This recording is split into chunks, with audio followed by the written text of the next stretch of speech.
Good morning, students. In previous class, we are discussing about question and answers. Shersha Sakshatkar lesson, question and answers we are discussing. So, in this class, we also again discuss about same lesson, question and answers. So, second one, दिए गए गद्यांशों को पढ़िए और पूछे गए प्रश्नों के उत्तर लिखिए. यहाँ पे क्या किया है, गद्यांश को दिया गया है, उसको हमें पढ़ना है और क्या करना है, उससे संबंधित कुछ प्रश्न वहां पे नीचे दिए गए, उन प्रश्नों के उत्तर हमें लिखना है. देखिए आपको ढूंढकर लिखना है. देखिए यहाँ पे क्या है, पहला प्रश्न, घोष बाबू ने अपना सिर किस तरह से घुमाया. घोष बाबू थे, वो अपने सिर को किस तरह से घुमाया था. उस शेर को देखने के लिए किस तरह से अपने सिर को उसने घुमाया था. देखिए धीरे धीरे शरीर को बिना हिलाए अस्पष्ट सी गति और अध खुले नेत्रों से घोष बाबू ने अपना सिर घुमाया. यह क्या है, पहले प्रश्न का उत्तर है. आगे दूसरा प्रश्न कौन सा है, अंधा व्यक्ति परिचित मार्ग पर किस तरह से चला जाता है. जो अंधा व्यक्ति होता है वह किस तरह क्या करता है, किस तरह परिचित रास्ते पर चला जाता है. उसी में दिया गया है, उस स्टांजा में दिया गया, आपको ढूंढना है. जैसे कोई अंधा व्यक्ति परिचित मार्ग पर बिना किसी गलती के चलता हो, जो गलती से चला जाता हो, इस तरह बिना गलती के वह चला जाता है. यह क्या है, दूसरा उत्तर है. आगे, बिजली सी किस पर गिरी. बिजली सी किस पर गिरी, बिजली सी घोष बाबू पर गिरी. जैसे उसने शेर को देखा, उनके दिमाग में क्या हो गया, बिजली सा गिर गया. आगे कौन सा है, चौथा, घोष बाबू ने क्या देखा. घोष बाबू ने क्या देखा, घोष बाबू ने एक भीमकाय शेर को देखा. अपने अलमारी के और पलंग के बीचों बीच एक भीमकाय शेर को बैठा हुआ देखा. एक है, चार प्रश्न हो गए. ठीक है. आगे, निम्नलिखित पंक्तियों का आशय स्पष्ट कीजिए. आशय स्पष्ट करना है. साक्षात यमराज शेर के रूप में बिना किसी नोटिस के समीप ही विराजमान था. घोष बाबू के भान हुआ कि उनके जीवन की कुछ ही घड़ियां शेष है.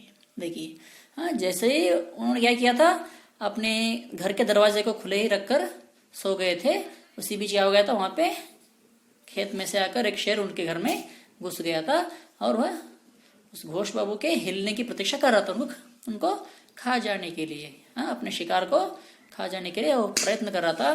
तब क्या गया, उसके पास ही वह विराजमान था, यानी कि साक्षात यमराज ही उसके पास आकर शायद बैठे हुए हो. इस तरह उन्हें आभास हो गया था कि उन्हें क्या लग रहा था कि उनकी आखिरी घड़ियां आ गई हो, उनके जीवन की आखिरी घड़ियां आ गई, यानी कि उनका मृत्यु समीप आ गया है, वह मरने वाले. इस तरह उन्हें एहसास हो रहा था. ठीक है. नीचे लिखे वाक्यों को ध्यान से पढ़िए. ध्यान से पढ़ना है और क्या करना है, पढ़िए. ऊपर लिखे वाक्यों में से पहले 3 वाक्यों में प्रयुक्त क्रियाएं अकर्मक है, दूसरे 3 वाक्यों में प्रयुक्त क्रियाएं सकर्मक है. यहाँ पे क्या है, सकर्मक और अकर्मक क्रियाओं के बारे में दिया गया है. यहाँ पे नीचे कुछ प्रश्न दे देखे. यहाँ पे निम्नलिखित वाक्यों की क्रियाएं पहचान कर उनके आगे अकर्मक या सकर्मक क्रियाएं को कौन से बताना है. पहला कौन सा है, देखिए यहाँ पे क्या है. पहला, एक दिन राम सिंह अपनी माँ को देखने गांव गया. ये क्या है, अकर्मक क्रिया है. ये कौन सी क्रिया है, अकर्मक क्रिया है. आगे दूसरा, घोष बाबू बरामदे का किवाड़ बंद करके अपने पलंग पर जा लेटे. यह भी क्या है, अकर्मक क्रिया है. आगे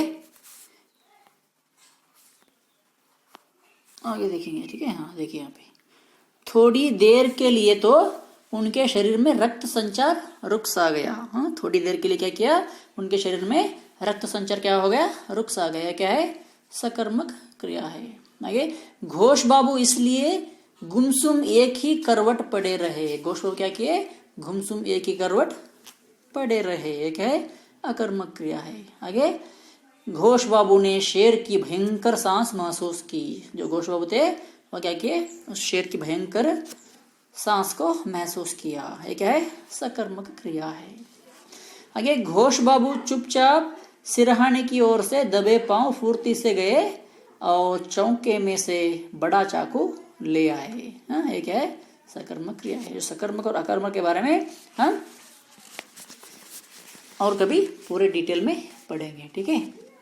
आगे देखिए, दिए गए वाक्यों में संबंध बोधक शब्दों को रेखांकित कीजिए. संबंध, जो संबंध बताने वाले जो शब्द होते हैं, संबंध बोधक शब्द, उनके क्या करना है, उनके नीचे रेखा खींचना है। उन्होंने एक दिया यहाँ पे, घोष बाबू का बंगला एक खेत के बीचों बीच था। उनका बंगला कहाँ था, खेत के बीचों बीच। यहाँ पे संबंध है, बंगला कहाँ है, उस खेत के बीचों बीच। इस तरह आगे कौन सा है, खेत के चारों ओर जंगल था। खेत के चारों ओर, यहाँ पे क्या है, के चारों ओर, के चारों ओर जंगल था। यहाँ पे संबंध है, खेत और जंगल, खेत के चारों ओर जंगल था।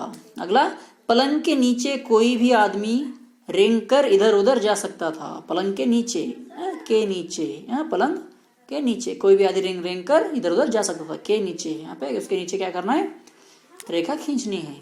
आगे, कम होने के बजाय वह प्रतिक्षण अधिक गंभीर और कड़ी होती जाती थी। कम होने के बजाय, के बजाय, यहाँ पे क्या है, के बजाय के नीचे क्या कीजिए, रेखा खींचिए।